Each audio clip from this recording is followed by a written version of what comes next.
अक्सर यह देखा जाता है कि एक व्यक्ति दूसरे व्यक्ति पर प्रेशर बनाने के लिए यह सोचता है कि कैसे न कैसे यह एफआईआर दर्ज हो जाए, और जैसे ही एफआईआर दर्ज होती है तो पुलिस भी हरकत में आ जाती है और वह व्यक्ति अपना काम करवा लेता है। एज ए हम वकील भी यही राय देते हैं कि तुम एफआईआर दर्ज करवा दो। अगर सिविल कोर्ट में डिस्प्यूट है और उसे रफा दफा करवाना है तो एफआईआर दर्ज करवा दो। पैसों का कोई लेन देन है तो भी एफआईआर करवा दो। बिजनेस ट्रांजैक्शन है, ब्रीच ऑफ कॉन्ट्रैक्ट है, इसके लिए हमें सिविल कोर्ट जाना चाहिए, लेकिन हम जाते हैं एफआईआर दर्ज करवाने। आज तक तो ऐसा होता आया है, लेकिन अब 2025 के बाद ऐसा नहीं होगा। ऑनरेबल सुप्रीम कोर्ट के द्वारा ऐसे मामले में एक लैंडमार्क जजमेंट दिया गया है। अगर कोई सिविल मैटर है तो ऐसे ही मामलों में आप डायरेक्ट ही एफआईआर दर्ज नहीं करवा सकते। तो अगर आप ऐसी कोई एफआईआर दर्ज करवाने जा रहे हैं या आपके खिलाफ कोई एफआईआर है तो यह वीडियो आपके बहुत ही काम में आने वाली है। बने रहे वीडियो के अंत तक।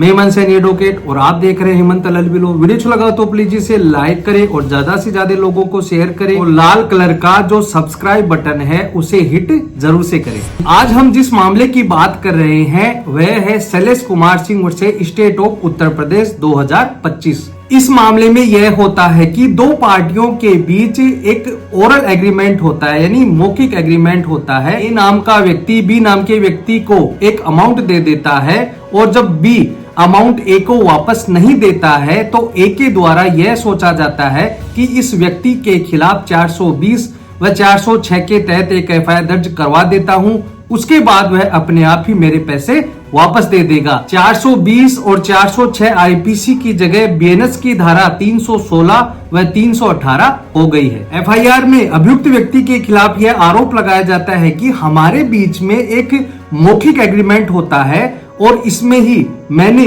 बी को पैसे दिए हैं और उस बी ने मेरे को पैसे वापस नहीं दिए हैं। लेकिन जो अगली पार्टी होती है, जो अभियुक्त पार्टी होती है, वह जाती है हाई कोर्ट के पास और सीआरपीसी के सेक्शन 482 के तहत एक रिट पिटीशन लगाई जाती है उस एफआईआर को क्वेश करने के लिए।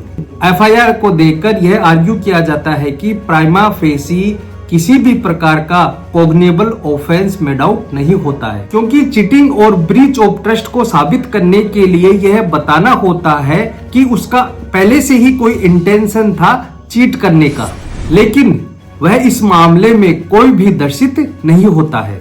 अगर हमने किसी को पेमेंट नहीं दिया है, लेकिन अगर पेमेंट देना या नहीं देना या ब्रीच ऑफ कॉन्ट्रैक्ट है तो वह क्रिमिनल लॉ के परिवेश से बाहर है और वह एफआईआर नहीं चल सकती है। वहीं दूसरी तरफ जो शिकायत करता था उसकी तरफ से आर्ग्यू यह कहा जाता है कि एफआईआर से यह पता चलता है कि प्राइमा फेसी कॉग्निजेबल ऑफेंस बनता है, उसने पैसे नहीं दिए हैं, इसलिए हम एफआईआर दर्ज करवा सकते हैं। ऑनरेबल हाईकोर्ट के द्वारा दोनों पक्षों की बहस को सुनने के बाद यह कहा जाता है कि हम दोनों पार्टियों के बीच में मेडिएशन करवाते हैं और मेडिएशन के जरिए ही आप अपने मैटर को सॉर्ट आउट कीजिए। हाईकोर्ट के द्वारा यह कहा जाता है कि मेडिएशन भेजने से पहले हमारी एक शर्त है, हम आपकी गिरफ्तारी पर स्टे तो लगा सकते हैं, लेकिन हमारी यह शर्त है कि जो शिकायत करता है उसको आप 25 लाख रुपए की डीडी बनाकर देंगे। आप मेडिएशन के लिए जाते हैं तो मेडिएशन से पहले आपको 25 लाख की डीडी उस शिकायतकर्ता को देनी होगी।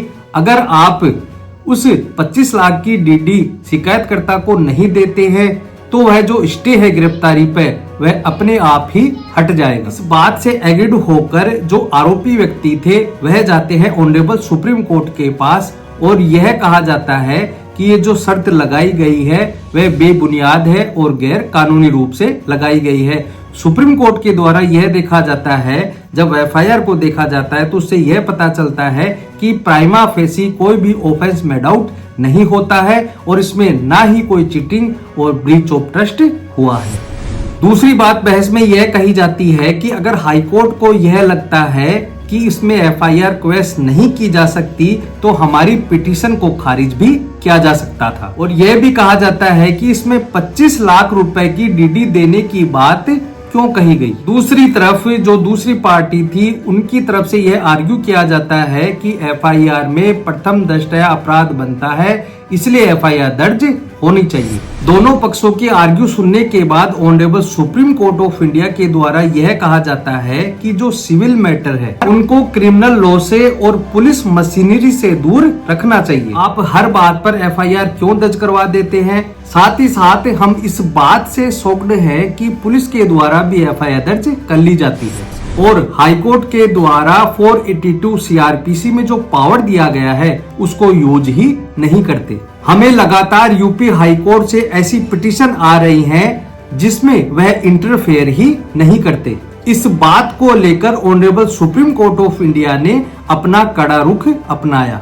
चीटिंग और ब्रीच ऑफ ट्रस्ट के बारे में अगर हम जाने तो एक छोटी सी बात है। मान लीजिए कि मैं आपसे कोई सामान लेता हूँ, मैंने 10 बार आपसे सामान लिया और 9 बार मैंने आपको पेमेंट किया। 10 बार सामान लेने के बाद मैंने 10वीं बार भी आपको पेमेंट नहीं किया, तो ऐसी स्थिति में आप एफआईआर दर्ज नहीं करवा सकते। ऐसी स्थिति में कोई भी चीटिंग नहीं होती है, आपको जाना पड़ेगा सिविल कोर्ट में। एफआईआर तब दर्ज होती है जब कोई धोखाधड़ी होती है, जब कोई फर्जीवाड़ा हो जाता है या कोई चीटिंग हो जाती है। इसमें आपको यह बताना पड़ेगा कि शुरू से ही वह आपको चीट कर रहा है, तभी आप उसके खिलाफ 420 की एफआईआर दर्ज करवा सकते हैं, अन्यथा एफआईआर नहीं करवा सकते। तो honourable supreme court of India ने यह कहा कि इस मामले में एफआईआर बिल्कुल भी नहीं चल सकती है और चलने योग्य भी नहीं है। हमने state of Haryana versus Bhajanlal का जो मामला है उसके जजमेंट को अप्लाई किया और यह देखा और इस एफआईआर को हम क्वेश कर रहे हैं। अब रही हाई कोर्ट की बात, तो अगर हाई कोर्ट को यह लगता है कि इसमें prima facie offence made out नहीं हो रहा है तो वह एफआईआर को क्वेश कर सकती थी। और दूसरी बात यह है कि अगर कोर्ट को यह नहीं लगता है कि एफआईआर क्वेश नहीं करनी चाहिए तो वह पिटीशन भी खारिज कर सकती थी। लेकिन यह कहाँ की शर्त है कि अगर आप शिकायतकर्ता को 25 लाख रुपए देंगे तभी वह स्टे कायम रहेगा। अगर 25 लाख रुपए नहीं देते हैं तो स्टे हट जाएगा। यह अप्रोच हाईकोर्ट की गलत है और इस प्रकार की प्रैक्टिस को हम बढ़ावा नहीं दे सकते। अल्टीमेटली ऑनरेबल सुप्रीम कोर्ट के द्वारा उस एफआईआर को क्वेश कर दिया जाता है और अंत में यह कहा जाता है कि अगर आपको रिकवरी करनी है तो सिविल कोर्ट में जाइए। हम जो क्रिमिनल लॉ की मशीनरी है उसको गलत काम में नहीं लेने देंगे।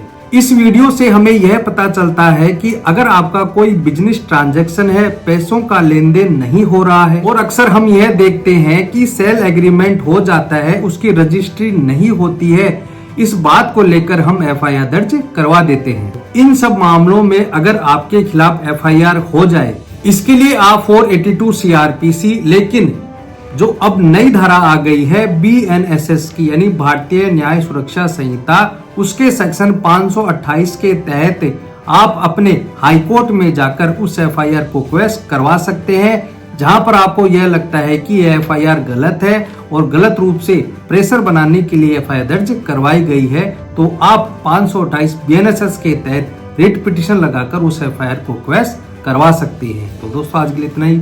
वीडियो लगा हो तो प्लीज इसे लाइक करें। अगर आप चाहते हैं कि ऐसे इंटरेस्टिंग वीडियो मैं आपके लिए बनाता रहूं तो प्लीज चैनल को सब्सक्राइब जरूर से करें ताकि ऐसे इंटरेस्टिंग वीडियो मैं आपके लिए बनाता रहूं।